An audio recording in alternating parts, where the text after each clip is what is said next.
In the vast darkness of the galaxy, long before humanity looked to the stars, long before the Covenant rose to challenge the universe, there existed a civilization of such magnificence and power that their achievements would echo through 100,000 years of silence.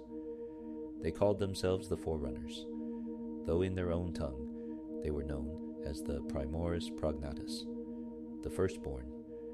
Their empire, the Ecumene, stretched across 3 million fertile worlds, a domain so vast that it encompassed nearly every habitable corner of the Milky Way galaxy.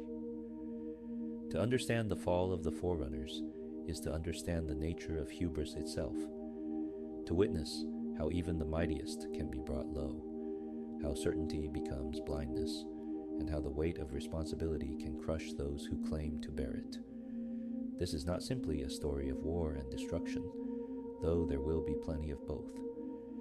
This is a story about the inevitable consequence of pride, about the price of playing God, and about how the sins of the past can reach forward through millennia to exact their terrible price. The Forerunners were not the first to walk among the stars. They knew this, though they rarely spoke of it in their later years. The precursors had come before, godlike beings whose understanding of the universe transcended even Forerunner comprehension. These ancient entities had seeded life across the galaxy, creating entire species with purposes known only to themselves. The Forerunners themselves were children of the precursors, shaped and guided by hands far older than their own civilization. But the precursors had departed the galaxy, or so the Forerunners believed. They left behind only fragments, scattered ruins on distant worlds that spoke of technologies and philosophies that seemed more like magic than science. Among these remnants was something the Forerunners would come to treasure above all else: the concept of the Mantle of Responsibility. The mantle was not merely a philosophy or a set of principles.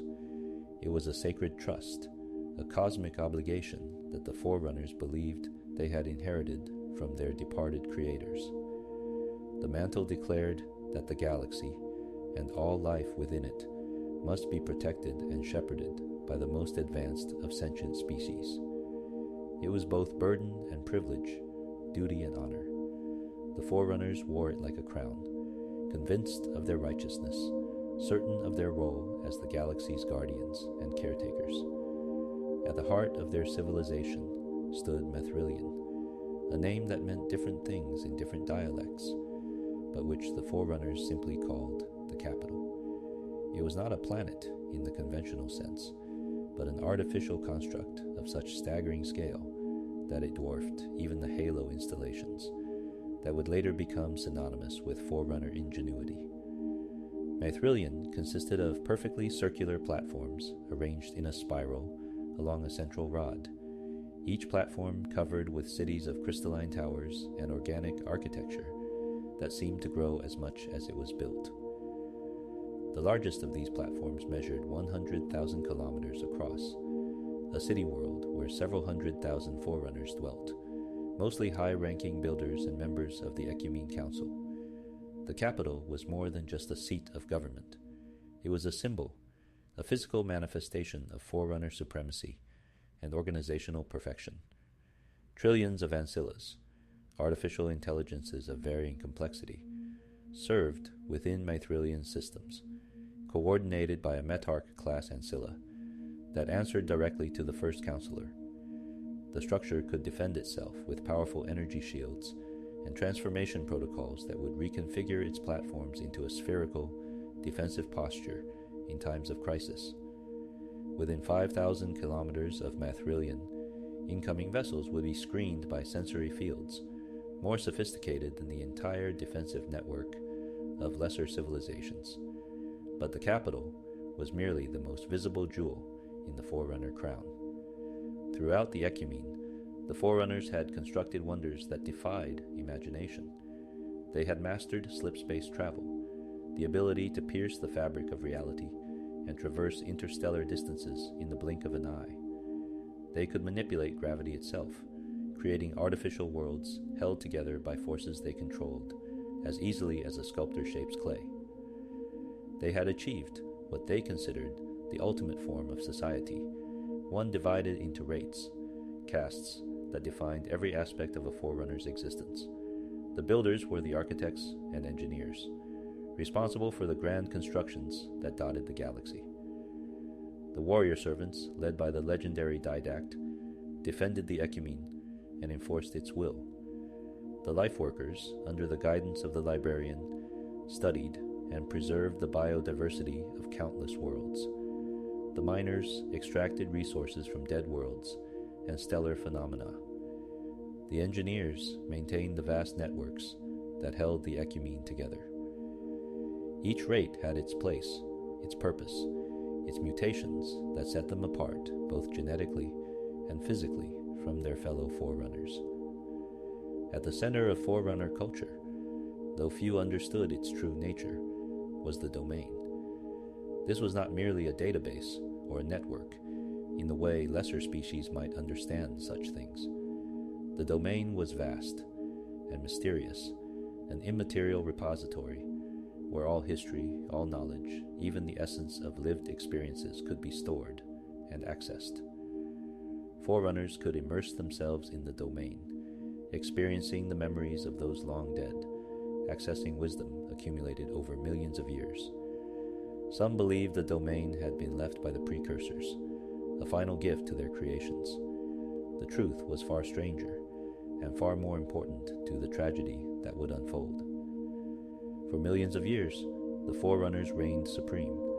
They encountered other species, some primitive, others approaching technological sophistication.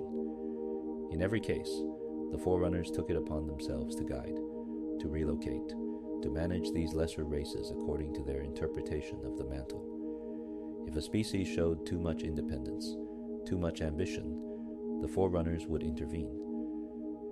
Sometimes this intervention was subtle, a gentle steering toward paths the Forerunners deemed acceptable. Other times it was harsh, involving relocation to other worlds or technological regression to keep species from challenging Forerunner supremacy. They told themselves this was for the greater good, that they were protecting these species from themselves, that the mantle demanded such actions, and for a very long time there was no one powerful enough to challenge this belief, no one strong enough to question whether the Forerunners truly deserved the authority they claimed. But beyond the borders of the ecumene, in regions the Forerunners had not yet fully incorporated into their domain, two other species had been growing in strength and sophistication. Humanity, ancient humanity, far different from the primitive creatures that would eventually inherit Earth, had evolved on a world the Forerunners called Erde Tyrene. The Sanshayum had emerged on the lush world of Janjur-Kom. Both species had expanded beyond their cradle worlds, establishing colonies, developing technologies, and in time, they would meet each other.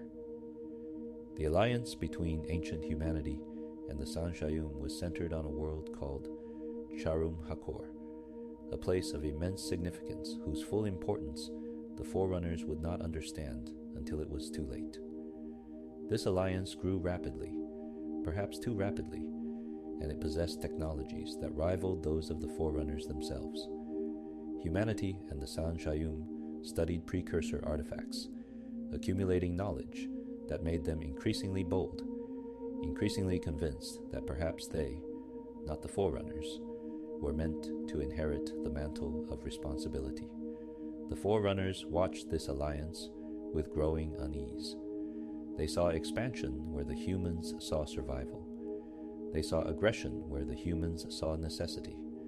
They saw a challenge to their authority, and in their pride, they failed to see the truth that would cost them everything. The galaxy was about to change forever, and the Forerunners, for all their power and wisdom, were completely unprepared for what was coming. Seeds of destruction. The war with the precursors. 10 million years before the fall, before the flood, before even the height of Forerunner civilization as we know it, there occurred an event so catastrophic and so shameful that the Forerunners would spend eons trying to erase it from history. This was the Forerunner Precursor War, and it would plant the seeds for everything that followed. The precursors were beings of such advanced nature that calling them a species seems almost inadequate. They existed on a plane of reality that the Forerunners could barely comprehend, masters of neural physics, a science that manipulated the fundamental structure of consciousness and reality itself.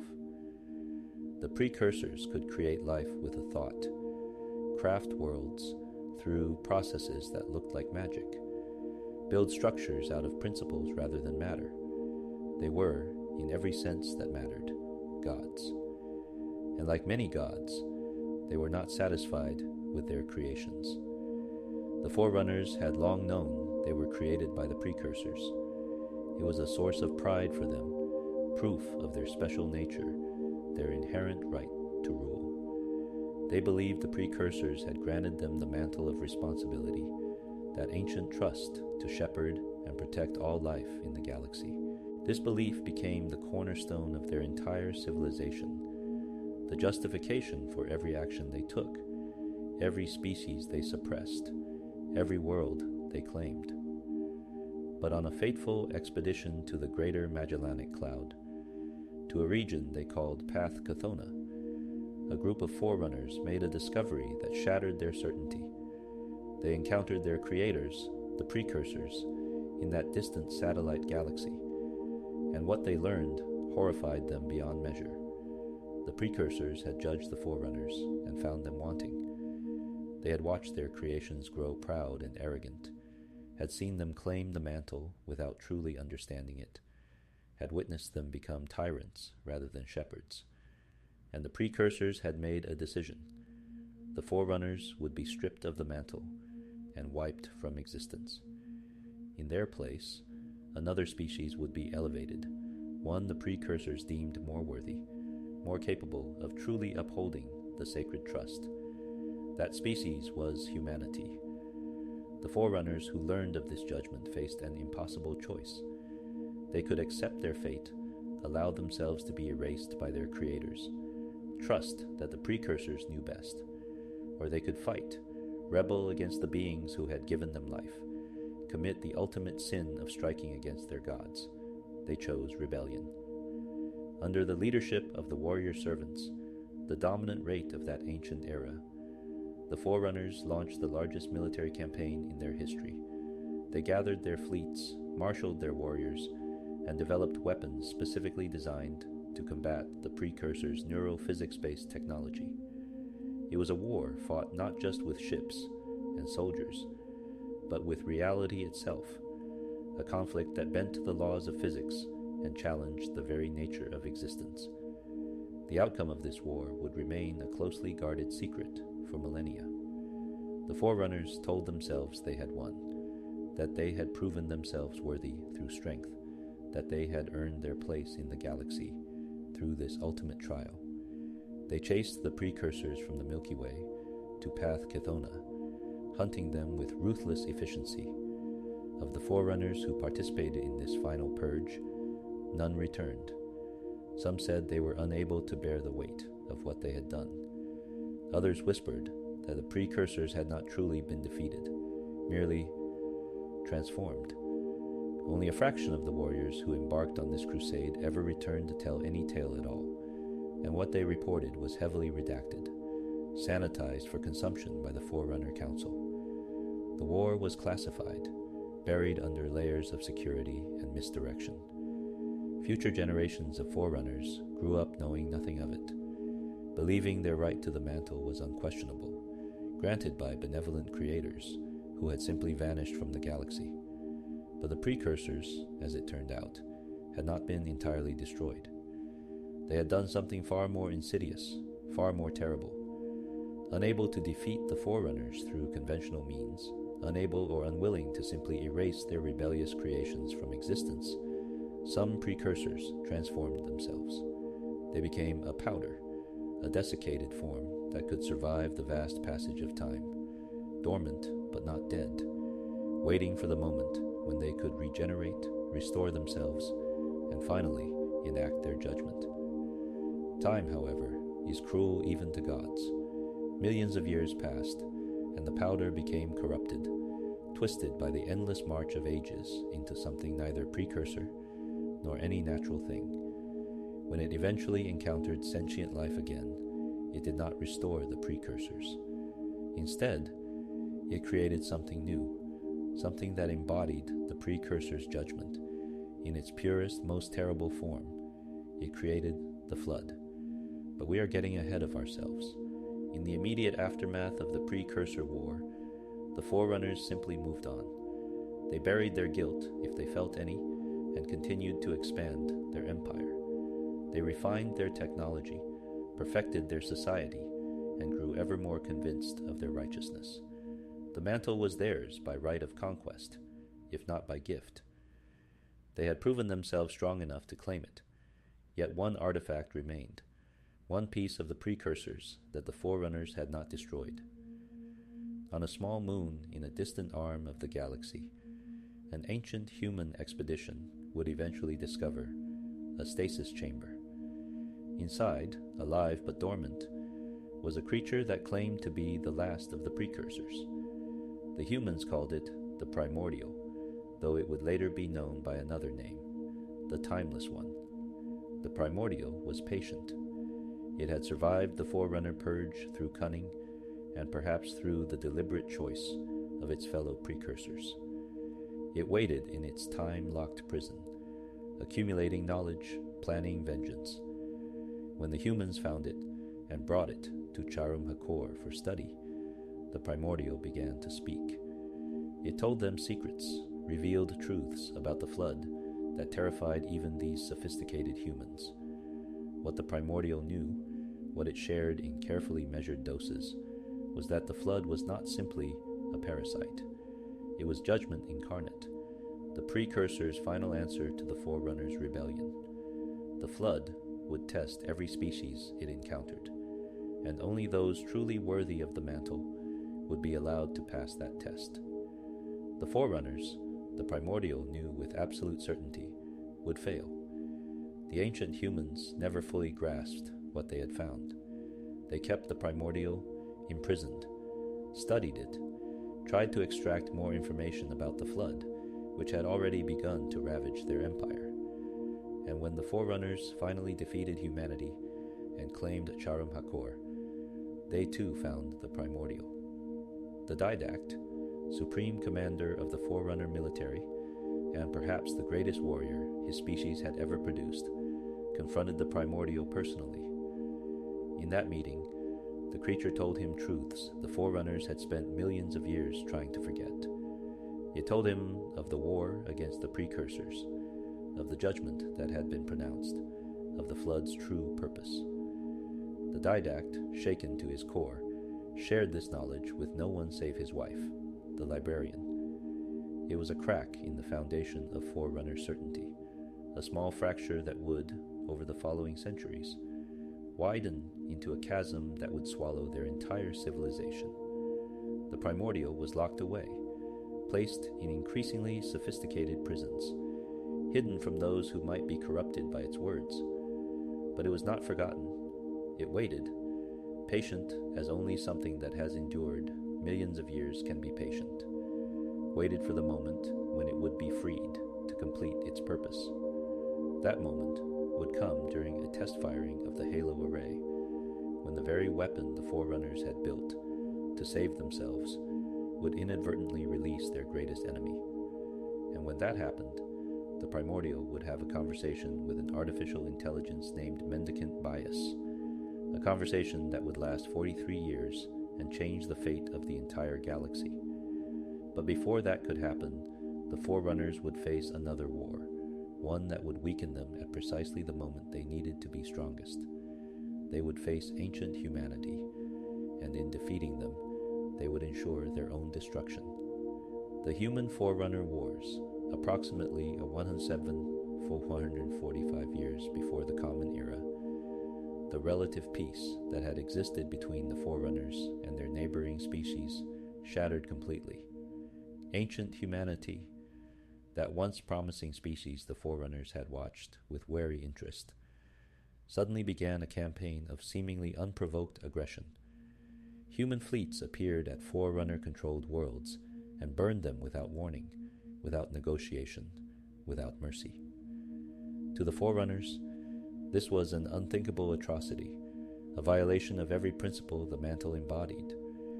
They saw a species they had tolerated, even admired, in their own condescending way, suddenly turned savage and destructive. What they did not see, what they could not see through the lens of their own certainty, was that humanity was not attacking them. Humanity was running. The flood had returned to the galaxy. It began quietly, as the flood always does. Mysterious spores appeared on human worlds on the galactic fringe, seemingly harmless particles that dispersed through the atmosphere and were breathed in by unsuspecting populations. At first, there were no obvious effects. The spores seemed inert, perhaps nothing more than some unusual cosmic dust. Life continued as normal. But the flood is patient, and it is thorough. The spores were not inert at all. They were waiting, accumulating in the tissues of their hosts, spreading from person to person, from animal to animal, infiltrating every corner of infected biospheres. And then, when saturation was achieved, when there was no escape, the flood activated. The transformation was horrifying. People who had gone to sleep as themselves woke up as twisted mockeries of their former selves, their bodies restructured at the cellular level to serve the flood's insatiable hunger. The infection spread with terrifying speed. A world could be completely consumed in mere days, its entire population converted into flood biomass, ready to spread to new worlds, new victims. Humanity fought back with everything they had. Under the command of Forthencho, Lord of Admirals, a tactical genius who would become legend even among his enemies, the human military mounted a desperate defense. They developed weapons specifically designed to combat the flood, learned through terrible experience how to contain outbreaks, how to recognize infected individuals before they could spread the contagion. But it was not enough. The flood was relentless, and humanity was losing ground with every passing month. Forthencho made a decision that would doom his species, but might save the galaxy. He implemented what he called a firebreak strategy, a plan so desperate and so morally questionable that it would haunt human memory for millennia. The idea was simple in concept, monstrous in execution. Deny the flood any hosts. Every world in the path of the flood's advance would be sterilized, burned from orbit until nothing lived. This was not mercy. This was calculated genocide, the murder of billions to save trillions. And because the flood was spreading so fast, because there was no time for evacuation or negotiation, Forthencho ordered the destruction of worlds that were not yet infected, worlds that lay between the flood and the heart of human space. Many of these worlds belong to the Forerunners. From the Forerunner perspective, their protected species were being murdered by human fleets. Worlds under their stewardship were being reduced to molten slag without warning. The humans offered no explanations, no justifications that the Forerunners would accept. They simply attacked, destroyed, and moved on. The Forerunner response was inevitable and overwhelming. The Didact, already suspicious of human ambitions, after his encounter with the Primordial, took command of the Forerunner military. He marshaled fleets that numbered in the thousands, called up warriors from across the Ecumene, and prepared to end the human threat once and for all. What followed was not a war in the traditional sense. It was an extinction event. The human military was impressive by any standard. They possessed ships that could match Forerunner vessels in firepower, soldiers trained to a level that rivaled even the warrior servants.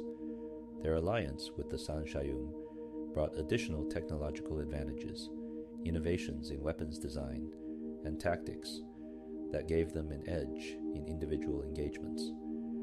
The humans had also been studying precursor artifacts from Charum Hakor, and some of their technology incorporated principles the Forerunners themselves did not fully understand, but none of it was enough. The Forerunners had been preparing for war for millions of years, even during their long peace. They had populations numbered in the trillions spread across 3 million worlds. Their industrial capacity was incomprehensible, their logistical networks beyond anything humanity could match.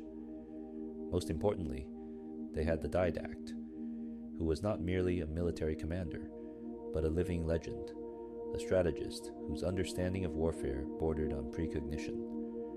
The Didact's strategy was methodical and merciless.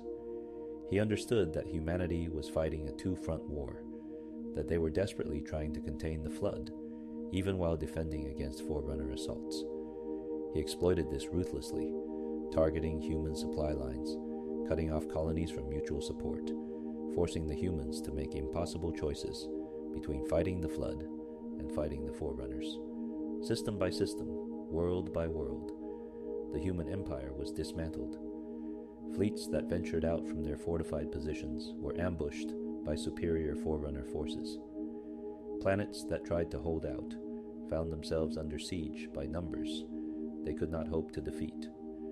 The Didact's mastery of slipspace warfare allowed him to appear where and when he was least expected, to cut off reinforcements, to isolate and destroy human forces in detail. And always, the flood kept coming, kept spreading, kept forcing the humans to abandon positions, to sacrifice worlds, to make the terrible calculus of genocide that was destroying their souls as surely as the Forerunners were destroying their empire.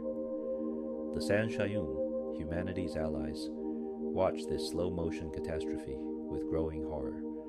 They had thrown in their lot with the humans, believing in the strength of their combined forces, believing they could challenge Forerunner hegemony.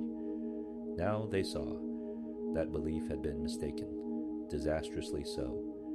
When the Forerunners offered them a deal, a chance to surrender separately from the humans and face a softer punishment, the Sanshayum leadership made a choice that would stain their history forever.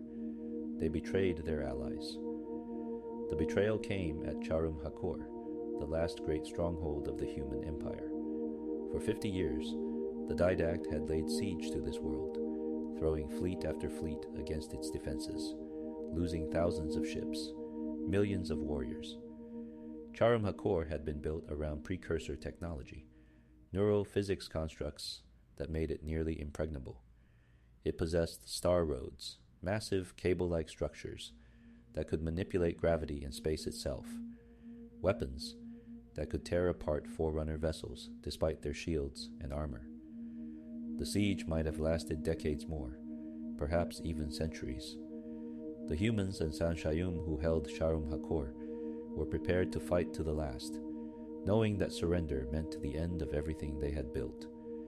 But the Sanshayum leadership, operating in secret, negotiated terms with the Forerunners.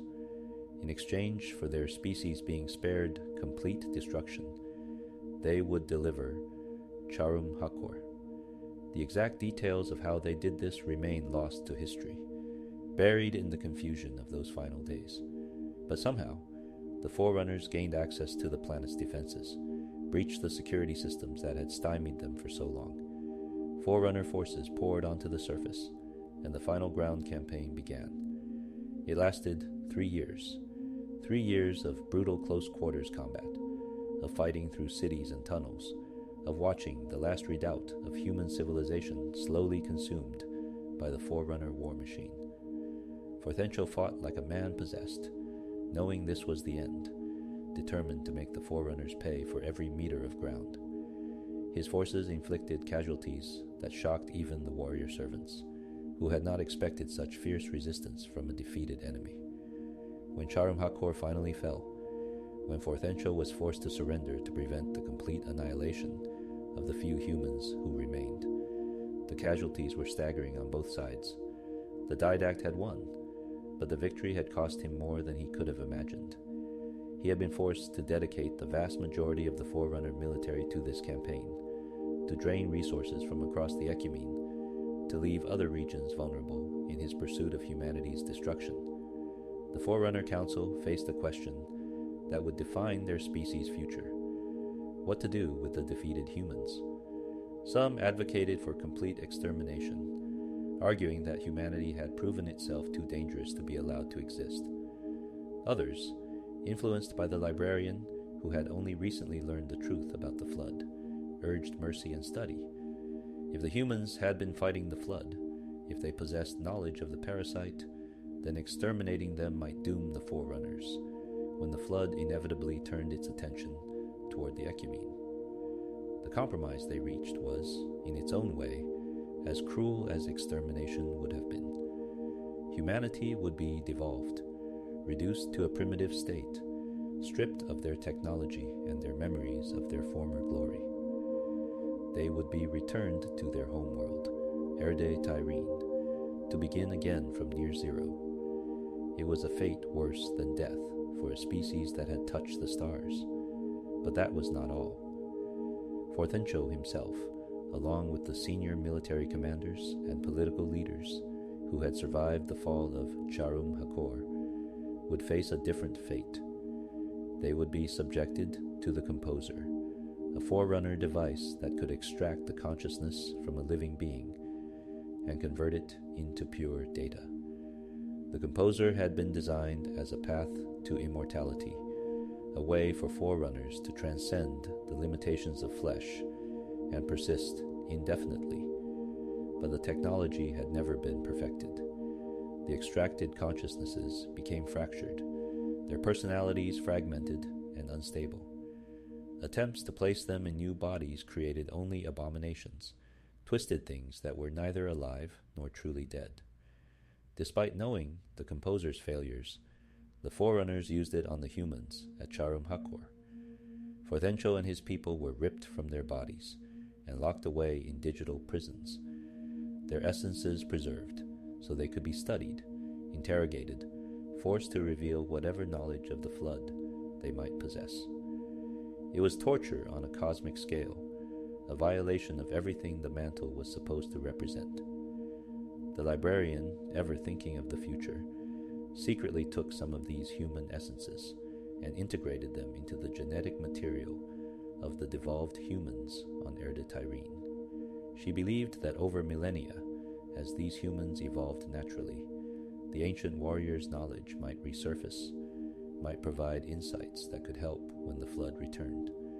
It was a gamble, a bet on deep time that the Librarian prayed would pay off. The war ended in approximately 106,445 BCE, 1,000 years after it had begun. The flood, which had been the true enemy all along, had disappeared during the conflict, withdrawing to the outer darkness, leaving the galaxy to believe the crisis had passed. The Forerunners returned to their empire, convinced they had saved the galaxy from human aggression, certain they had upheld the mantle through strength. But the war had cost them dearly. Their military was exhausted, their resources depleted, their confidence shaken even if they would not admit it. The Didact, who had witnessed the horrors of both the human campaign and the brief encounters his forces had with the flood, understood something his fellow Forerunners did not. The flood would return, and when it did, the Forerunners would not be ready.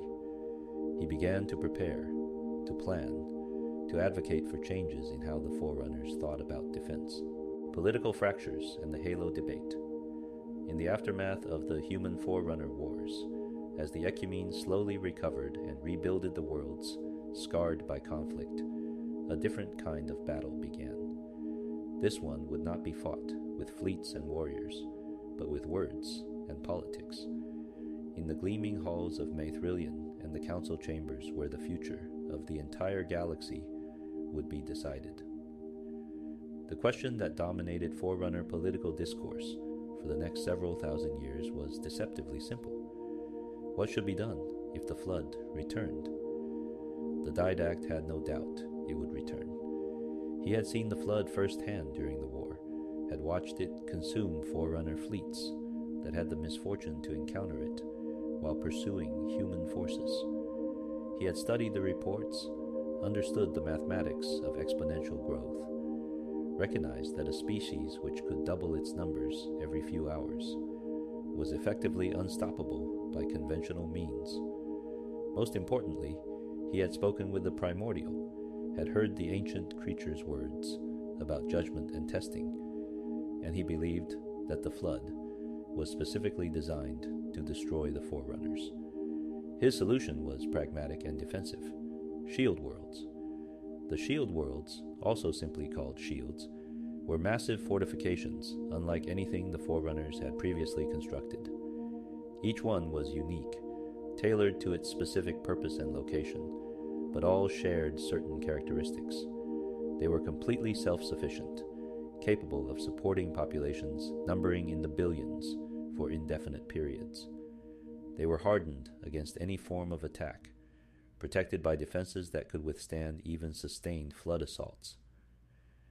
Most cleverly, many shield worlds existed in compressed slip-space dimensions, pocket universes where time moved differently, where a day inside might be years outside, or vice versa. The shields could serve multiple purposes. In times of crisis, populations could be evacuated into them, safe from the flood's reach. They could house research facilities where the flood could be studied in complete containment. They could serve as military bases from which counterattacks could be launched. And if the worst happened, if the flood overran the galaxy, survivors within the shield worlds could wait out the crisis, perhaps emerging decades or centuries later to reclaim their worlds. The Didact presented this plan to the Council with all the passion and logic he could muster. He laid out the tactical advantages, the strategic flexibility, the moral superiority of a solution that didn't require genocide to function. Shield worlds embodied the Mantle's principles, he argued. They protected life rather than destroying it.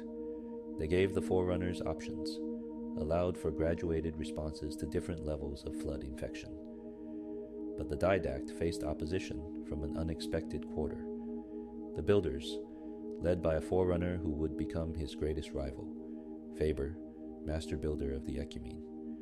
Faber was brilliant, charismatic, and utterly convinced that he possessed the solution to the flood threat. He had studied the human military campaigns, particularly their successful efforts to contain the flood. He understood that the flood was vulnerable to certain neural physics-based weapons, attacks that could disrupt the neural connections that bound flood forms together. The humans had discovered this weakness through desperate experimentation, and Faber believed he could weaponize this knowledge on a galactic scale. His solution was the Halo Array.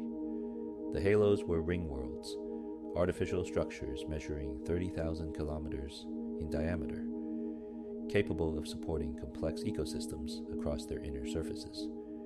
But unlike the shield worlds, the halos were not primarily defensive installations. They were weapons, perhaps the most terrible weapons ever conceived. Each halo contained a network of phase pulse generators designed to emit a neural physics-based energy wave. When fired, this wave would propagate across a vast distance, killing any creature with a sophisticated nervous system, which included every species the flood could use as a host. The parasite itself, in its pure form, might survive this pulse, but without hosts to infect, without biomass to consume, it would quickly starve and die. In effect, the Halo Array was a sterilization protocol for the entire galaxy. Fire the rings, kill everything sentient, wait for the flood to die of starvation, then reseed life from preserved specimens. It was genocide on an incomprehensible scale, but from Faber's perspective, it was also the only certain solution to the flood threat. The debate that followed would last years and would reshape Forerunner society in ways neither the Didact nor Faber could have predicted. The Didact's arguments were pragmatic and ethical. He pointed out that the Halo Array violated every principle of the Mantle, that wiping out all sentient life to stop the flood was no different from what the flood itself would do. He argued that the galaxy contained trillions upon trillions of lives, countless species with their own cultures and dreams and rights to exist, and the Forerunners had no moral authority to simply erase them all. He warned that the halos represented a failure of imagination, a surrender to the easiest solution rather than the right one. Moreover, the Didact argued, the halo array was exactly the kind of weapon the precursors might have anticipated. If the flood was indeed a test, then resorting to galactic genocide would prove the Forerunners were exactly as unworthy as the precursors had judged them to be. Better to fight conventionally, to earn their survival through skill and courage, rather than through the ultimate expression of cowardice. Faber's counter-arguments were equally compelling in their own terrible way. He pointed out that the Didact's shield worlds, for all their sophistication, could only protect a tiny fraction of the galactic population. Even if every shield world were completed and filled to capacity, billions of lives would be abandoned to the flood. At least with the halo array, those lives could be preserved as specimens, to be restored after the threat had passed. He also argued that the Didact's plan required time they might not have. Building enough shield worlds to make a meaningful difference would take thousands of years. The halo array could be completed much faster, could be deployed before the flood returned in force. Speed, Faber insisted, was essential. The longer the Forerunners delayed in preparing a certain solution, the greater the risk of catastrophic failure. But Faber had another advantage in this debate, one that had nothing to do with the merits of his argument: political power. The builders had been growing in influence for centuries, accumulating wealth and authority as they constructed the grand projects that defined the ecumene. The war with humanity had enriched them further, as they supplied the military with weapons and ships and infrastructure. Meanwhile, the warrior servants, despite their victory, were being blamed for the war's immense cost, for the resources that had been diverted to the military campaign. The Librarian, the Didact's wife, and perhaps the most influential Forerunner of her era, found herself torn between her husband and her principles. She opposed the halo array on moral grounds, seeing it as an obscenity against everything the life workers stood for. But she also recognized that Faber had a point about the need for certainty, for a weapon that could be guaranteed to stop the flood if conventional defenses failed. Her solution was characteristically brilliant and pragmatic: the conservation measure. If the halo array had to be built, if the galaxy had to be sterilized to stop the flood, then the life workers would ensure that this genocide was not permanent. They would index every species in the galaxy, preserve genetic samples, even capture living specimens where possible. These would be stored on the Ark installations where the halos were constructed, safe from the weapons' effects. After the flood was destroyed, life would be reseeded across the galaxy, returned to something approximating its pre-halo state. The conservation measure was not a perfect solution. Reseeded species would lose their civilizations, their cultures, their technological achievements. They would essentially have to start over from a primitive state, but at least they would survive. At least the genocide would not be permanent. With the Librarian's compromise in place, the Council voted. The halo array would be built. The shield worlds would also be constructed, but as a secondary measure, with far fewer resources devoted to them. It was a political victory for Faber, and a devastating defeat for the Didact. The Didact's response to this defeat would prove catastrophic for the Forerunners.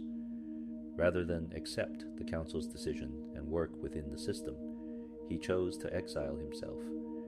He had a cryptum prepared, a stasis chamber that would place him in suspended animation for at least 1,000 years. He recorded messages warning of the danger the halos represented, arguing that the Forerunners were abandoning their principles out of fear, predicting that relying on the array would lead to disaster. Then he sealed himself away, leaving his responsibilities to others, withdrawing from a society that had rejected his vision. His exile had consequences that reverberated across the ecumene. The warrior servants, already diminished by the war's end, lost their greatest leader and advocate. Faber moved quickly to fill the power vacuum, arguing that if war should come again, the military should be subordinate to builder command, that the construction and deployment of the Halo array was too important to be left to warriors who might hesitate to use it. The council agreed, and with that decision, the balance of power in Forerunner society shifted dramatically. The builders became the dominant rate, the warrior servants were marginalized, and the military was reorganized under builder authority. It was a political restructuring that would leave the Forerunners poorly prepared for the war to come. For the next several thousand years, construction proceeded on both the Halo array and the Shield worlds. The original rings, constructed on a facility called the Greater Arc, were enormous, 30,000 kilometers in diameter each, with surfaces that contained entire functioning ecosystems. 12 of these massive installations were built, each one capable of firing its weapon across vast distances. But as construction progressed, problems emerged. The original Halos were difficult to transport through slipspace, their size creating complications that made rapid deployment nearly impossible. More critically, their firing mechanism was inefficient. The linear pulse they generated was powerful, but relatively narrow in scope, requiring precise positioning to be effective. Faber's solution was to build a second arc, the Lesser Arc, designed to construct a new generation of Halos. These would be smaller, a mere 10,000 kilometers in diameter, but far more effective. Instead of a linear pulse, they would generate a spherical wave that could sterilize entire galactic regions in a single firing. 7 of these new generation Halos would be constructed, forming the final array that Faber envisioned.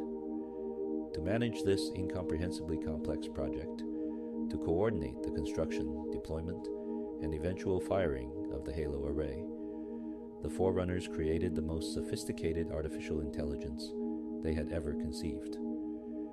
They called it Mendicant Bias, and it would be their greatest mistake. Mendicant Bias was a contender-class ancilla, an AI of such power and complexity that it dwarfed every other artificial intelligence in the Ecumene. It was given authority over the entire Halo project, command of the defense fleets that would wield the rings, and the responsibility of finding any weakness the Flood might possess. To accomplish this last task, Mendicant Bias would need to study the Flood, to understand it, to interrogate any Flood specimens or related entities the Forerunners possessed, entities like the Primordial.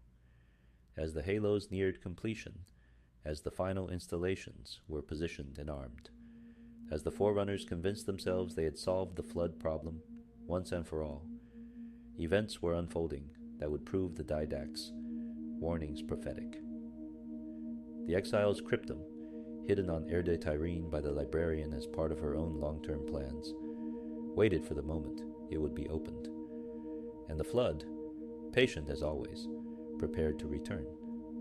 The return of the Flood. For 9,000 years after the end of the human Forerunner Wars, the galaxy knew peace. The Forerunners rebuilt what had been damaged, expanded into new regions, refined their technologies and philosophies. The Halo array neared completion. The Shield worlds progressed more slowly but steadily. The Didact slept in his cryptum, his warnings fading from memory. The threat of the Flood became abstract, theoretical, something that might happen in the distant future, if at all. Around 97,745 BCE, that comfortable illusion shattered forever. The Flood returned to the galaxy at a remote Forerunner colony world, designated G6117 G1, on the very edge of Ecumene space. It began as all Flood incursions begin, quietly, invisibly, with spores that drifted through the atmosphere and seemed harmless until it was far too late. By the time the Forerunner authorities realized what was happening, G6117 G1 was already lost. The entire population, several million Forerunners, and the various client species under their protection, had been converted into Flood biomass.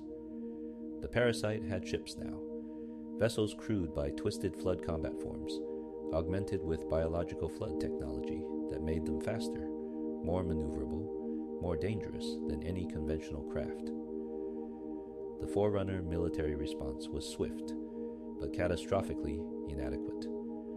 Fleets dispatched to contain the outbreak found themselves facing an enemy unlike anything in their tactical databases. Flood-infected vessels would deliberately ram Forerunner ships, breaking through shields through sheer kinetic force, disgorging infection forms that would overrun the defenders before they could mount an effective response. Entire battle groups went dark within hours of engagement, their last transmissions describing horrors their AIs could barely process. What made the flood's return even more devastating was its apparent sophistication. This was not the mindless parasite the Forerunners had read about in the human records. This flood was organized, coordinated, seemingly guided by an intelligence that understood Forerunner tactics and weaknesses. Later analysis would reveal why. The flood had been studying the Forerunners for 9,000 years, learning from captured human memories, preparing for this moment with patience that no mortal mind could match. The Forerunner response escalated rapidly. When containment failed, when the flood demonstrated it could break through any conventional blockade, the military adopted a policy of total extermination. Any world showing signs of flood infection was bombarded from orbit, its surface reduced to molten glass to deny the parasite any hosts. It was the same strategy ancient humanity had employed, and it was just as morally questionable now as it had been then. But unlike humanity, the Forerunners had the resources to sustain such a campaign. They began constructing sentinels, robotic guardians designed to hunt down and destroy flood forms with surgical precision. They developed new weapons specifically calibrated to disrupt flood biology. They established quarantine zones around infected regions, massive deployments of ships and stations designed to ensure nothing escaped the contaminated areas. For a time, these measures seemed to work. The flood's advance slowed, then stalled. Individual outbreaks were contained and eliminated. The Forerunners began to believe they had learned from humanity's mistakes, that their superior technology and resources would allow them to defeat the flood through conventional warfare. They were wrong. The flood was not trying to win through rapid expansion. It was testing the Forerunners, probing their defenses, learning how they responded to different scenarios. Every outbreak, even those that were successfully contained, taught the flood something new about Forerunner capabilities.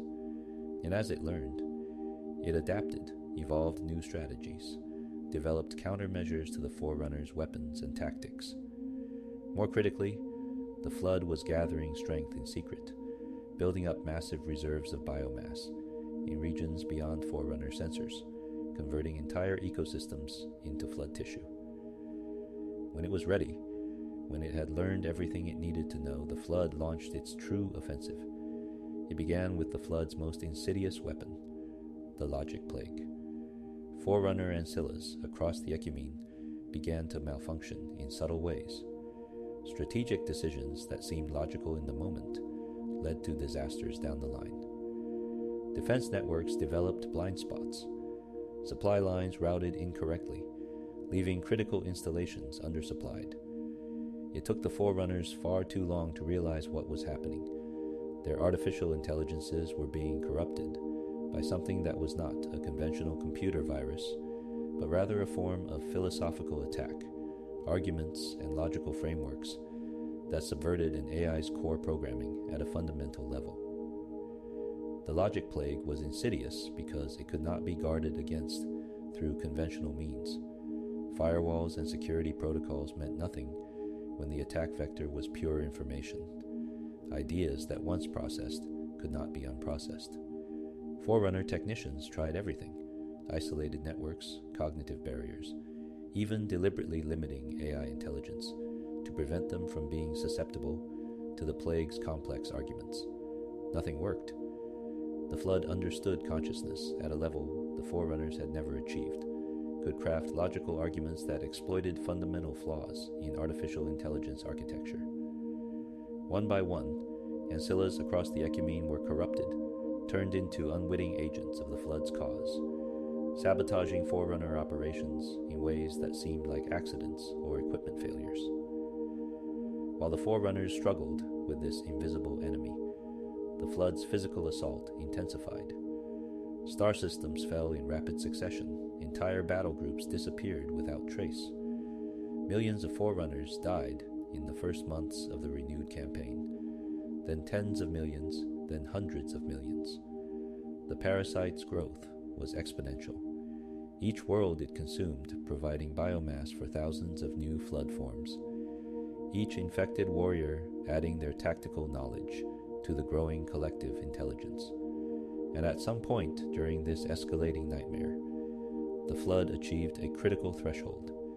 It developed a grave mind. Grave minds were not merely large flood forms, though they certainly were massive, hideous amalgamations of countless bodies fused into a single organism. They were compound intelligences, combining the consciousness of millions or even billions of consumed beings into a single terrifying mind. A grave mind possessed all the knowledge and memories of everything the flood had ever consumed. Billions of years of accumulated wisdom, the secrets of countless civilizations, tactical and strategic insights from 1,000 different species. More than that, a grave mind could think at a level that rivaled or exceeded the most sophisticated Forerunner ancillas. It could plan across decades or centuries, coordinate military operations on a galactic scale, engage in philosophical debates that could subvert even the strongest-willed opponents. The grave mind was not just the flood's commander. It was judgment itself, the accumulated will of the precursors made manifest, determined to test the Forerunners and find them wanting. The first confirmed appearance of a grave mind sent shockwaves through the Forerunner command structure.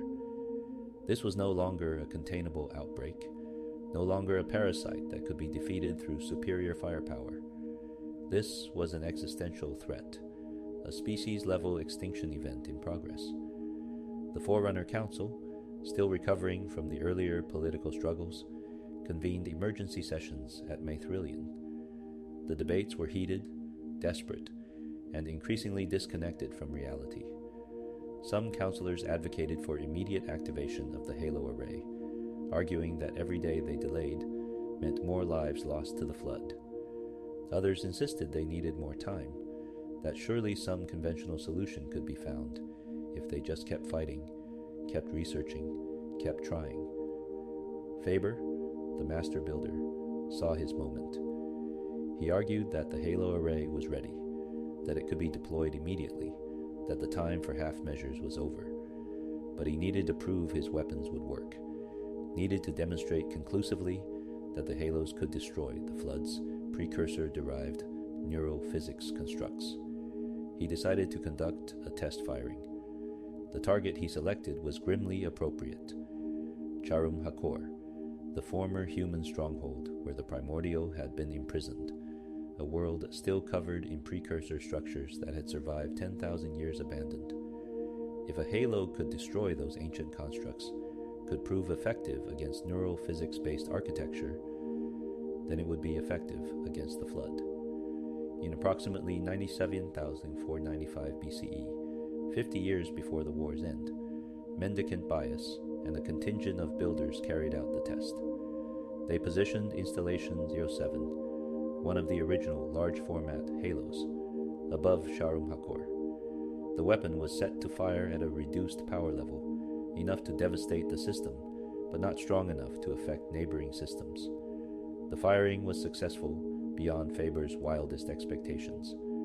The halo's pulse swept across Charum Hakor, obliterating every precursor structure, reducing the ancient neural physics architecture to dust. It was proof that the weapons would work against the flood, that the array could destroy not just the parasite, but the ancient precursor technology it relied upon. But the test had an unintended consequence, one that would doom the Forerunners as surely as the flood itself. The halo's pulse struck the time-locked prison, where the primordial had been contained for 10,000 years. The prison, maintained through precursor neural physics, was shattered by the weapon's effect. The primordial was released, still alive, still conscious, still harboring its ancient hatred for the Forerunners and its determination to see them judged. Faber, recognizing the opportunity before him, ordered the primordial captured and brought aboard Installation 07. Here was the perfect test subject, an entity with intimate knowledge of the flood, possibly even the last surviving precursor.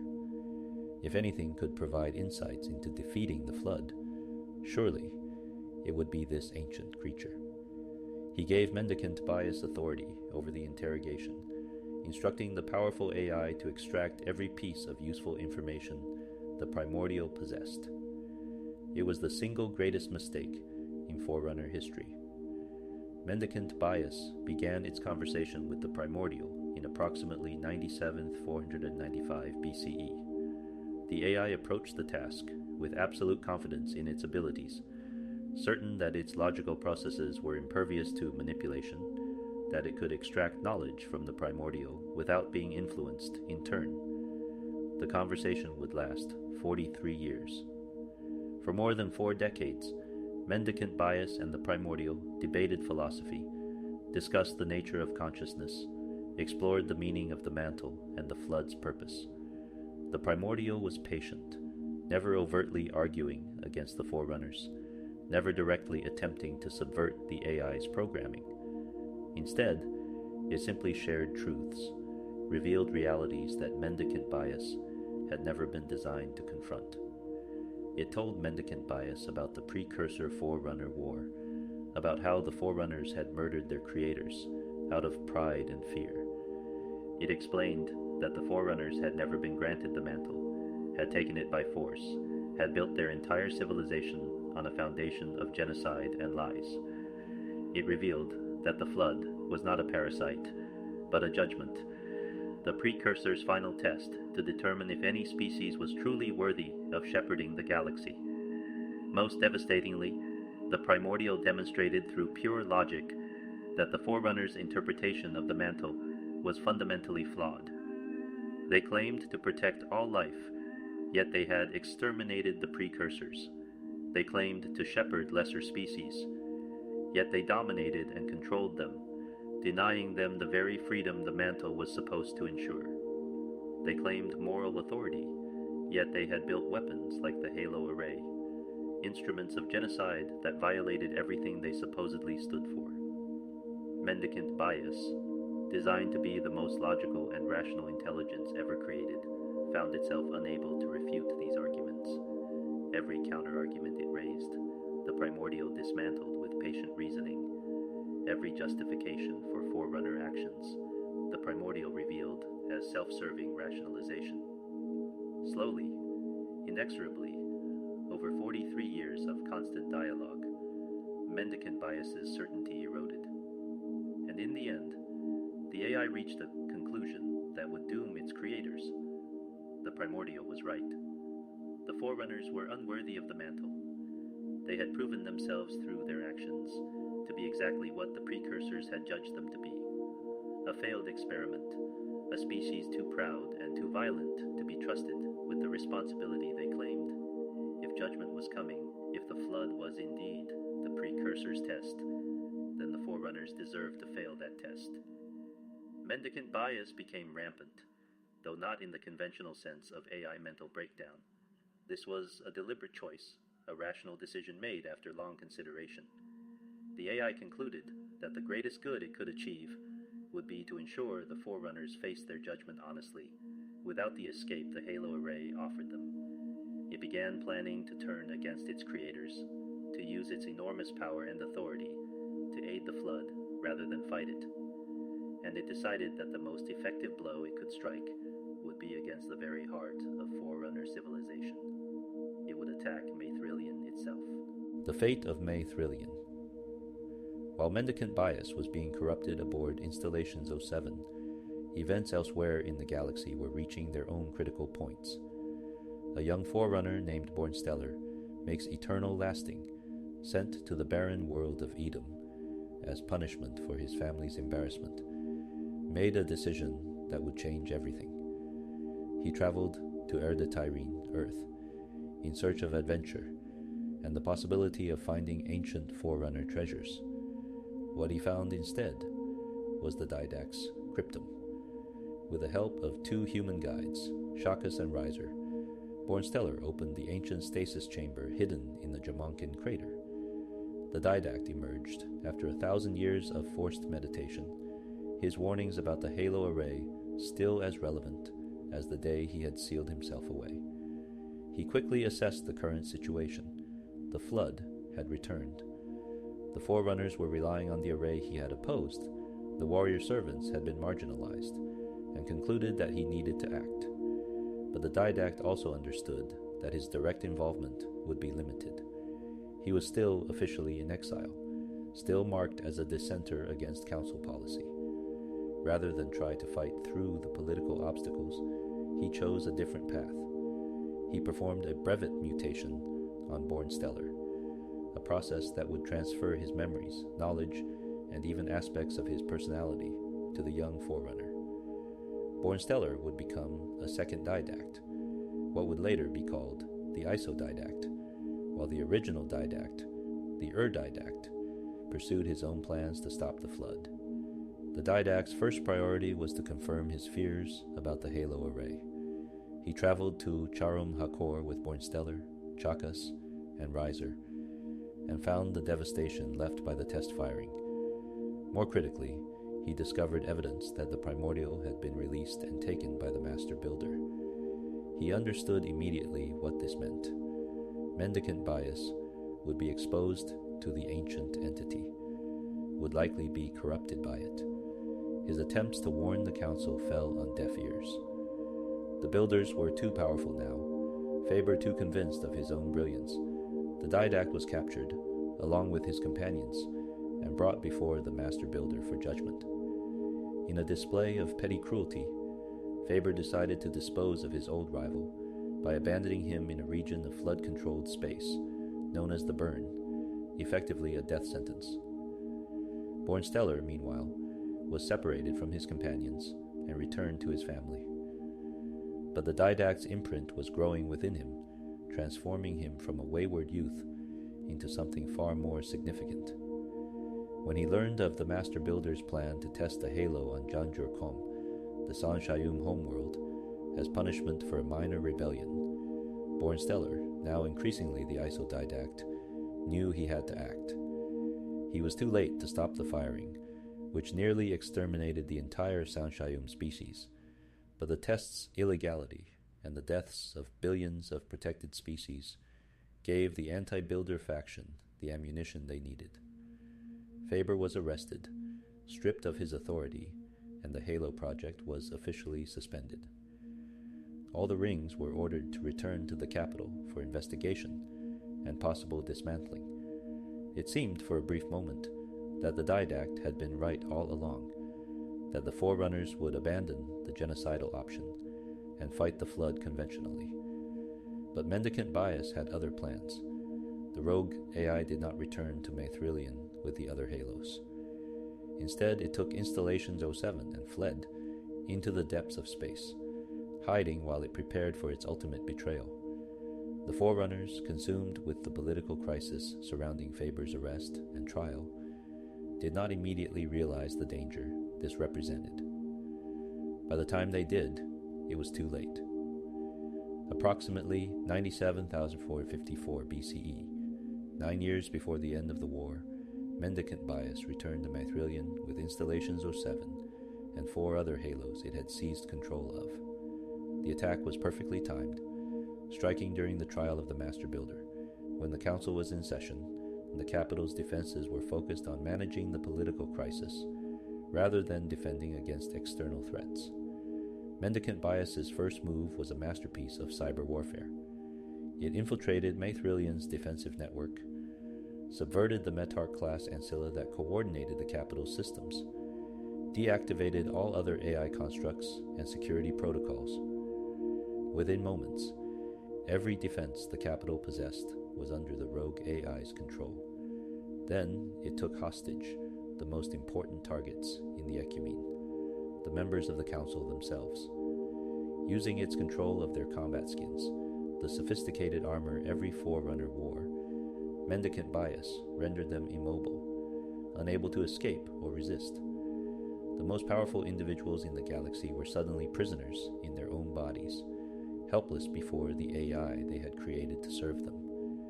The AI delivered an ultimatum, though in truth it was more of a manifesto.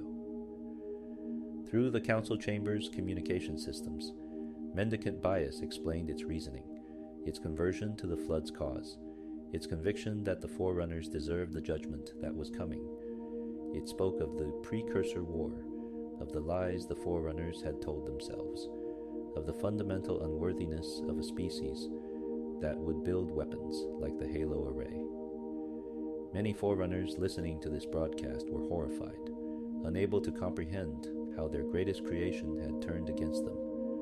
Others, particularly younger Forerunners, who had grown up questioning the old certainties, found themselves disturbed by how much sense mendicant bias's arguments made.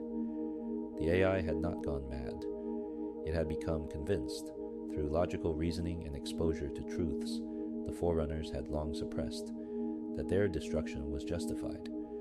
But the AI's monologue was interrupted. Bornsteller makes eternal lasting, carrying the Didact's essence and authority, spoke a fail-safe code that temporarily disabled mendicant bias's control systems. The AI was not destroyed or fully neutralized, but its grip on the capital's defenses was broken for a critical few seconds. Mithrilian's autonomous defense systems, freed from the rogue AI's control, began to activate. But even as they did, mendicant bias was asserting control over the 5 halos it had brought to the capital system. The installation's non-rampant ancilla fragments tried to resist, but they were isolated instances of the AI, cut off from the whole, easily overpowered by mendicant bias's superior will. The halos began charging their weapons. What followed was a battle unlike any in recorded history, a 3-way conflict between the Forerunner defense fleet, the halo installations under mendicant bias's control, and the Halo's own monitor systems trying to execute their self-defense protocols.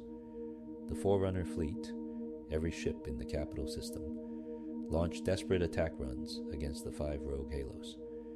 They understood that any one of these installations could sterilize Mithrilian, kill everyone on the capital, and collapse the entire Ecumene government in a single strike. They threw everything they had at the rings, firing Nova-class weapons that could crack planets, deploying experimental technologies that had never been tested in combat, ramming the installations with their own ships when conventional attacks proved ineffective. The Halo's defense systems, designed to respond to any threat with overwhelming force, deployed their Sentinel fleets. Millions of robotic guardians poured from the installation's manufacturing facilities, engaging both the Flood-aligned mendicant bias's forces and the attacking Forerunner fleet. They were programmed to protect their installations at all costs, unable to distinguish between enemies and former allies. In the chaos, 2 of the Halos were destroyed, torn apart by the combined firepower of the Forerunner fleet and the tidal forces of Mithrilian itself as it tried to configure into defensive mode. The 7 Halos still under Forerunner control attempted to evacuate through a slip-space portal that the Librarian had opened, a massive rift leading directly to the greater arc where they could be secured. 1 Halo made it through intact, though severely damaged by the transition. A second was destroyed just as it entered the portal, obliterated by a fortress ship that arrived at precisely the wrong moment. The remaining 5 successfully escaped, but the cost had been devastating. And then, Installation 07 fired. Mendicant Bias, unable to control all 5 Halos before they were destroyed or fled, focused its efforts on the one installation it had perfect command over, the original rogue Halo it had taken years before. It positioned Installation 07 for a perfect shot at Mithrilian's core, at the council chambers where the Forerunner leadership was still struggling to evacuate. The neurophysics pulse swept across the capital, killing every living thing in and around the massive structure. The council members, the thousands of builders who lived on Maithrillian, the crews of ships that were too close to evacuate. All of them died in an instant, their nervous systems disrupted beyond any possibility of repair. The Forerunner Ecumene, which had governed the galaxy for millions of years, was decapitated in a single moment. The political center of Forerunner civilization was sterilized, left as a corpse world haunted by empty buildings and the ghosts of billions of shattered dreams. But some survived. Born Stellar, the Didact, had managed to reach the Librarian's portal just before Installation 07 fired. He fled through it with a handful of other refugees, emerging at the secret installation that would become their last redoubt. The Lesser Ark, Installation 00, hidden well beyond the galaxy's edge. The Librarian herself had not been on Maithrillian during the attack, being away on one of her indexing expeditions. When she learned of the capital's destruction, of the death of the Council, of the near-total collapse of Forerunner government, she understood that the war had entered its final phase. Mendicant Bias, meanwhile, took Installation 07 and fled into flood-controlled space. The AI had dealt a devastating blow to the Forerunners, but it had not achieved its ultimate goal. The Lesser Ark still existed, unknown to the Flood, and with it, the new generation of Halos that could still be deployed. The war was not over, but the Forerunners' ability to fight it had been crippled. With their government destroyed, their capital lost, their fleets scattered, they faced the Flood's final offensive from a position of desperate weakness, and the Gravemind, coordinating the Flood's forces with malevolent intelligence, prepared to finish what Mendicant Bias had started. The final campaigns, in the aftermath of Maithrillian's fall, what remained of the Forerunner Ecumene reorganized itself around the Didact, and a hastily assembled new council, composed of survivors found deep within the ruins of the capital. But this was government in name only, a fragile coalition trying to coordinate the defense of a civilization that was dying in real time. The Flood's offensive, which had been relentless before Maithrillian's destruction, now became overwhelming. The parasite seemed to sense the Forerunner's weakness, throwing everything it had at the remaining defensive lines. Star systems fell in rapid succession, not over days or weeks, but over hours. The Flood had accumulated so much biomass, consumed so many worlds, that it could now deploy fleets numbering in the hundreds of thousands, possibly millions. More terrifying still were the precursor star roads. The star roads were vast cable-like structures, remnants of ancient precursor engineering that had lain dormant throughout the galaxy for millions of years. The Flood, or more specifically the Graveminds, that now coordinated the parasite's actions, possessed knowledge of how to reactivate these structures, to bend them to the Flood's will. When activated, a star road could do things that seemed to violate physics itself. They could manipulate gravity across stellar distances, create temporal anomalies, even tear holes in the fabric of space-time. A single star road could destroy an entire fleet, crushing ships between its folds or simply erasing them from existence. Multiple star roads working in concert could blockade entire regions of space, creating impassable barriers that no Forerunner technology could breach. Against this onslaught, the Forerunners' conventional defenses proved utterly inadequate. The shield worlds that the Didact had advocated for, those that had actually been completed before the war's end, became critical strongholds. Populations fled to these fortresses, seeking shelter from the Flood's advance. But the shield worlds were too few, and they could only protect so many. Billions of Forerunners died as the parasite swept across the Ecumene, converting everything in its path. The Didact attempted to implement the Didact's old defensive strategy, coordinating the shield worlds into a network of mutually supporting strongpoints from which counter-offensives could be launched. For a time, this seemed to work. Forerunner forces operating out of the shields could strike at Flood formations, disrupt their coordination, buy time for more evacuations. But the Flood was not merely trying to conquer territory. It was hunting for something specific, something it needed to complete its victory. It was searching for the Ark installations, the foundries where the Halo array was being constructed and stored. The Greater Ark, the original installation where the first 12 Halos had been built, had become the rallying point for the remaining Forerunner military. Here, under the command of Offensive Bias, a new AI created specifically to counter Mendicant Bias, the Forerunners gathered their strength for what they all understood would be the final battle.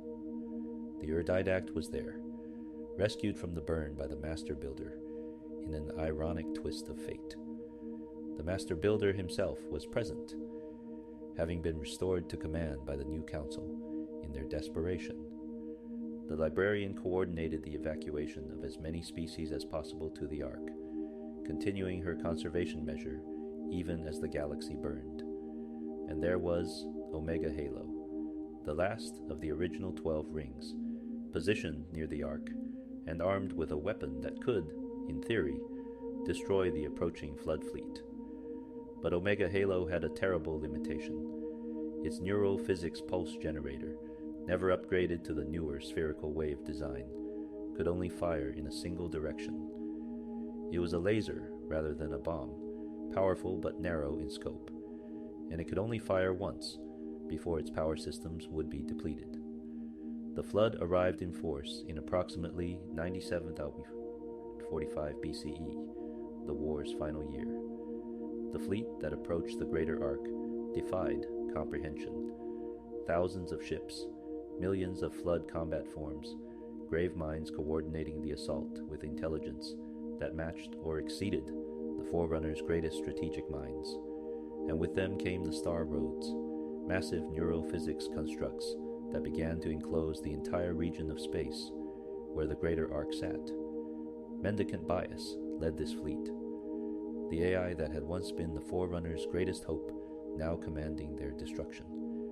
It coordinated the attack with precision, adapting to every defensive measure the Forerunners deployed, countering every tactic Offensive Bias attempted.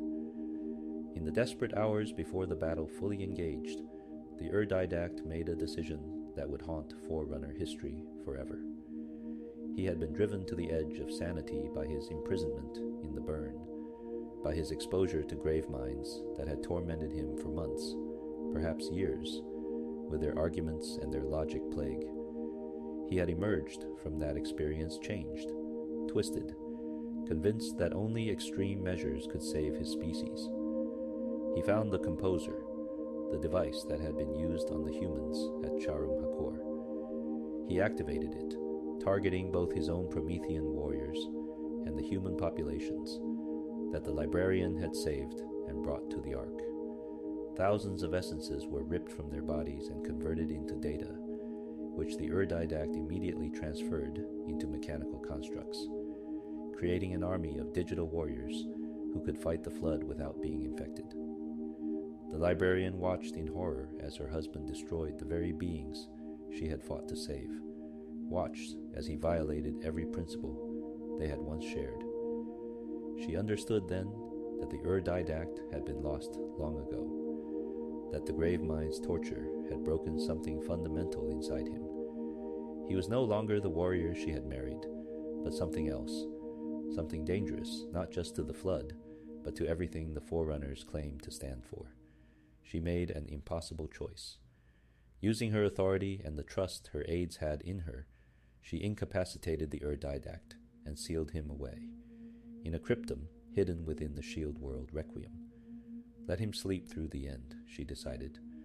Let him never see what their civilization had become in its final hours. Then the flood struck in force. The battle was apocalyptic in scale, but brutally short in duration. Omega Halo fired its single shot, tearing a hole through the approaching flood formations, destroying countless ships, even disrupting some of the star roads. For a moment, it seemed the Forerunners might achieve victory through this ultimate weapon, but the star roads recovered, reforming around the Ark, and the flood fleet, barely diminished by Omega Halo's pulse, pressed its attack. The Halo's weapon was spent, its power reserves exhausted. It had bought time, nothing more. The Forerunner fleet, vastly outnumbered, fought with desperate courage. Offensive bias coordinated their efforts with cold logic, throwing ships into sacrificial attacks to buy seconds of advantage, accepting catastrophic losses to achieve minimal gains. But it was not enough. The Flood's numerical superiority, the Star Road's reality warping power, Mendicant Bias's tactical brilliance. Together, these factors made defeat inevitable. The greater arc began to come apart under the combined assault. Its structure, immense as it was, could not withstand the forces being brought against it. Star roads wrapped around it, crushing sections, tearing apart the installation's infrastructure. Flood forms breached its defenses, infecting the facility's operating systems, turning the Ark's own technology against it. Omega Halo was destroyed, cracked like an egg by the Star Roads. The Forerunner fleet was scattered, most of its ships destroyed or disabled. The greater Ark itself began its death throes, collapsing under stresses no structure could endure. In the chaos, a handful of survivors managed to escape. The Librarian's aide, the Monitor Chakas, piloted a massive transport ship through the destruction, gathering refugees where he could. The Didact was among them, pulled from certain death by allies, who understood that, as long as he survived, the Forerunners had not completely lost. Using coordinates that the Master Builder had provided before his own death in the battle, these survivors fled to Installation 00, the Lesser Ark. This installation remained hidden, its location unknown to Mendicant Bias or the Grave Mines. Here, the final Halo array waited, 7 new generation rings ready to be deployed. The Didact understood what had to be done. The war was lost. The Ecumene was destroyed. The Flood had won. But there was still one card to play, one final option that could deny the Flood its ultimate victory. They would fire the Halo array, the great purification and aftermath on Installation 00, the Lesser Ark, the last remnants of Forerunner civilization gathered for their final council. They numbered in the thousands at most, all that remained of a species that had once counted its population in the trillions. The Didact, exhausted and grief-stricken, took command of what remained of Forerunner military forces. The Librarian continued her conservation measure, working frantically to save what specimens she could from the remaining biological reserves. The plan was clear in its horror: distribute the 7 halos of the final array throughout the galaxy, positioning them for maximum coverage. On the Didact's command, they would fire simultaneously, generating a spherical pulse that would sweep across the entire Milky Way, killing every sentient being capable of supporting the Flood.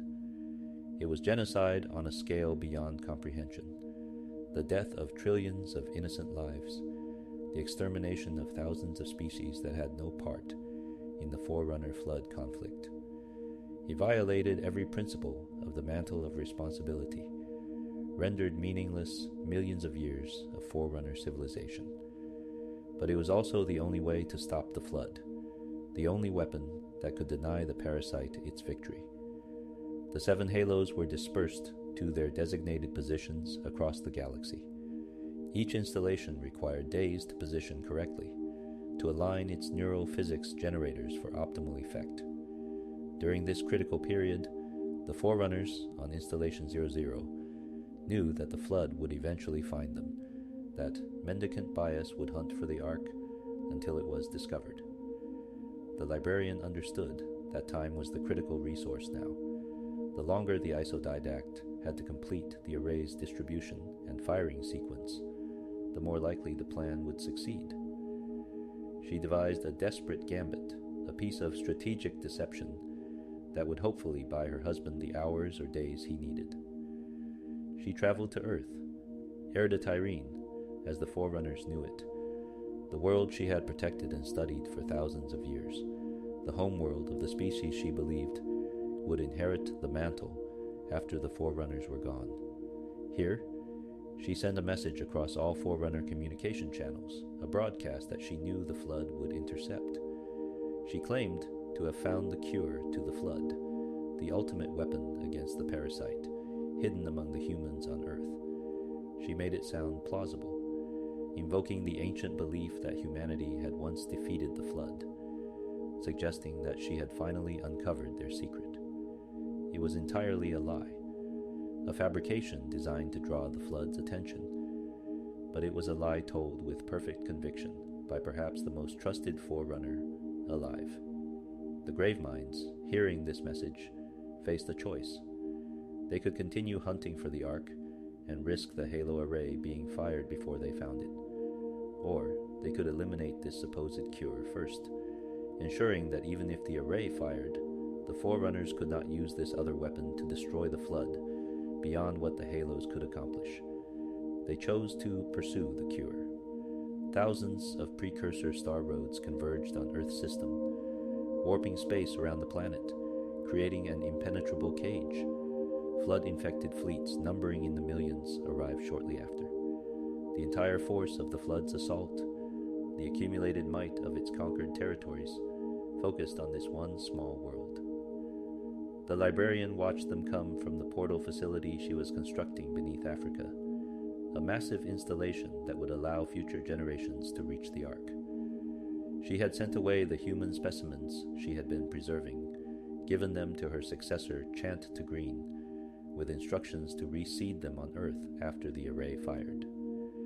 She had recorded messages, left behind information for those who might come after, encoded instructions into the genetic material of the humans who would survive. And then she waited, calmly, as the star roads closed in, as the flood ships descended into the atmosphere, as the end approached. She sent one final message to the Didact, transmitted through the portal she had built.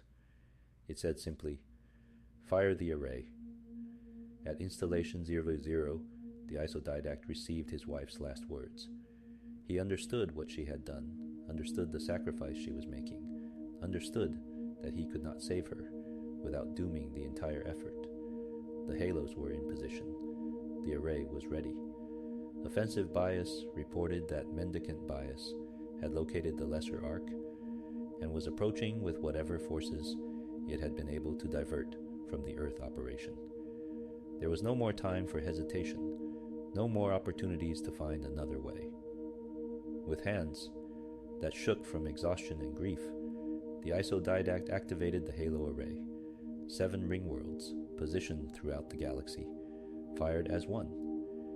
The neural physics pulse they generated was not visible to the eye, not something that could be seen or felt.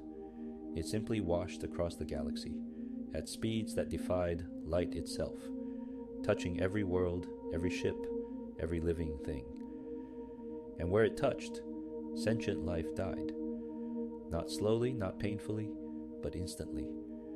The neural structures that allowed for consciousness, for thought, for the self-awareness that defined sentience, these were disrupted at a fundamental level. Billions upon billions of beings simply ceased to exist as individuals. Their nervous systems shut down beyond any possibility of revival. The flood, dependent on those nervous systems to maintain its coherence, began to die. Flood forms without hosts to draw biomass from quickly starved. Grave minds suddenly cut off from the neural networks they had built across infected tissue, fractured and collapsed.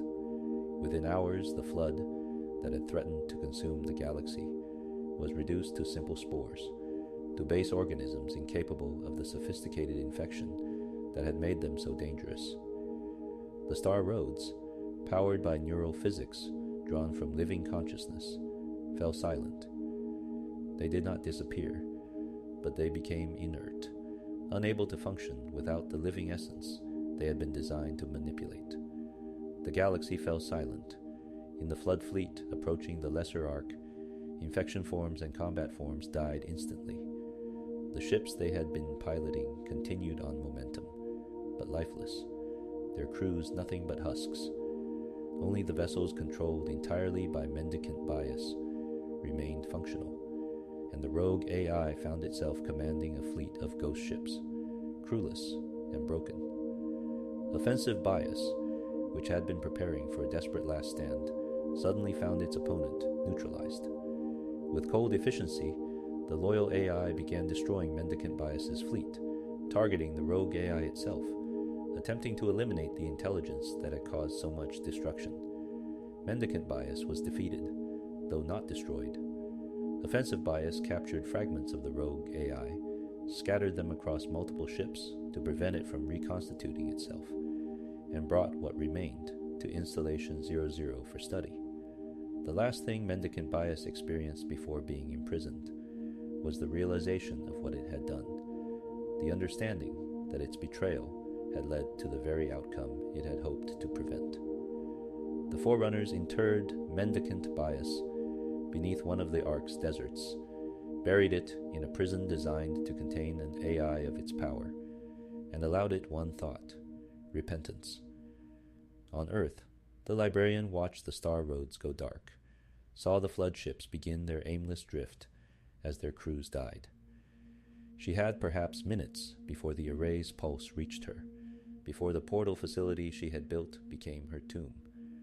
She spent those minutes in quiet reflection, thinking about her husband, about the species she had worked so hard to save, about the future she would never see.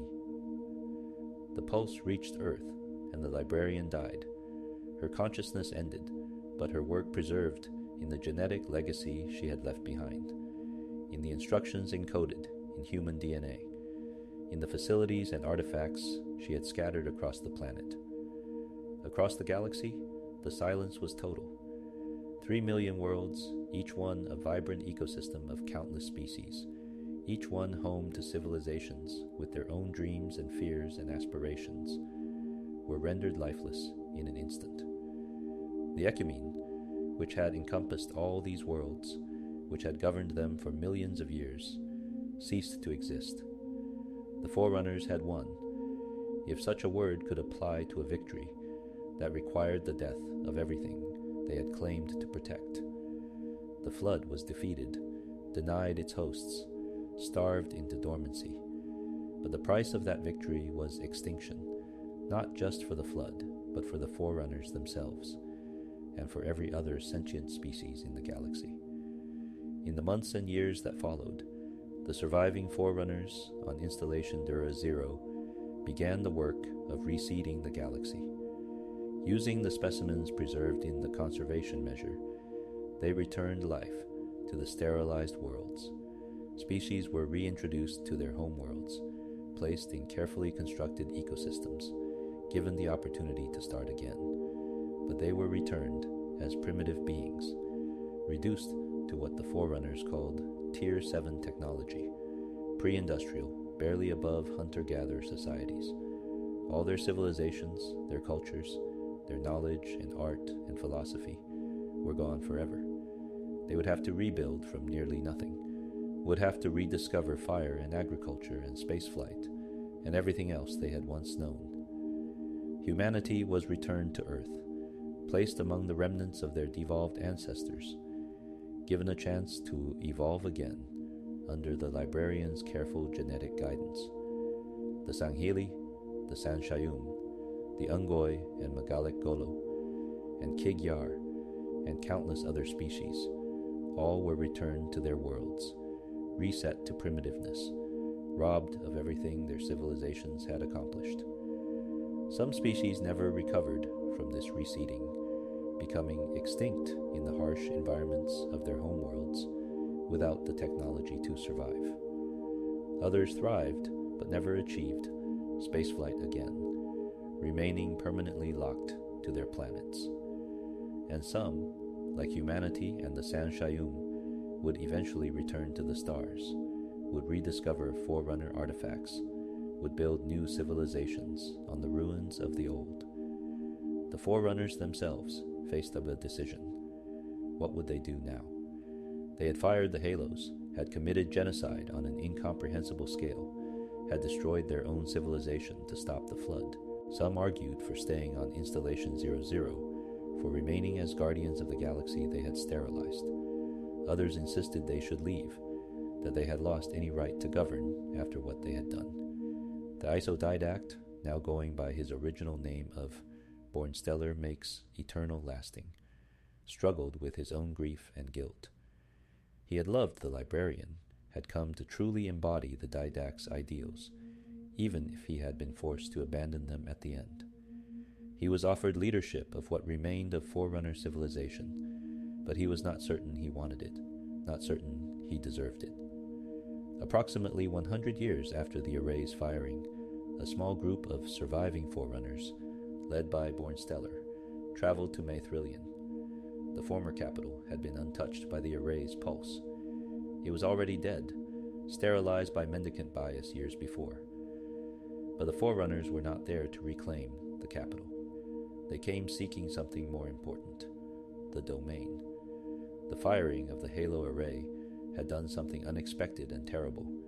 It had damaged the domain itself, rendered it inaccessible, possibly destroyed it entirely. The Forerunners, who had relied on this repository of all knowledge and memory for millions of years, suddenly found themselves cut off from their own history.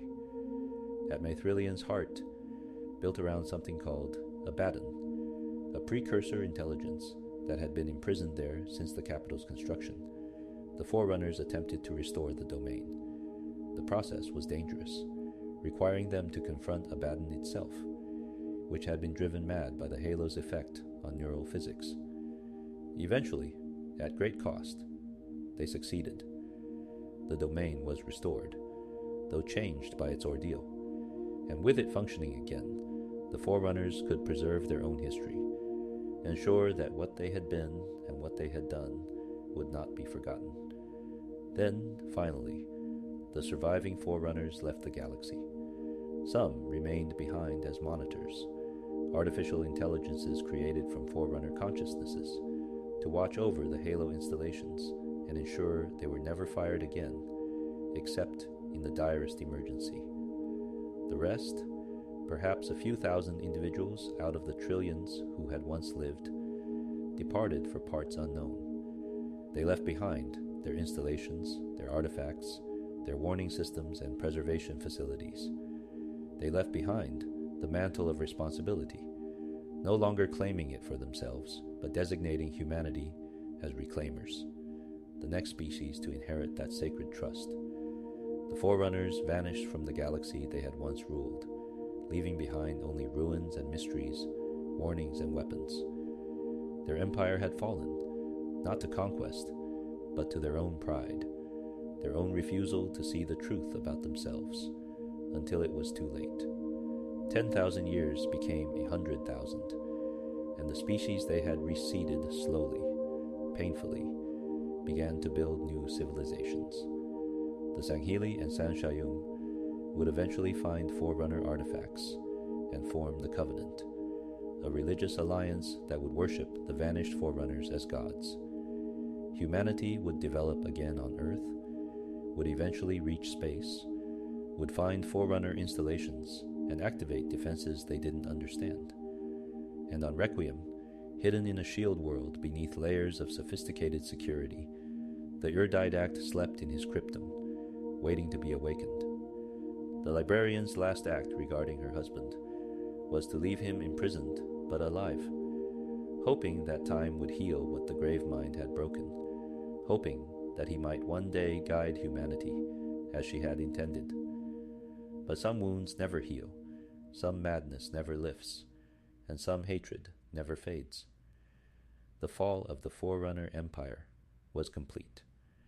A civilization that had lasted millions of years, that had achieved wonders beyond imagination, that had claimed the right to govern all life in the galaxy.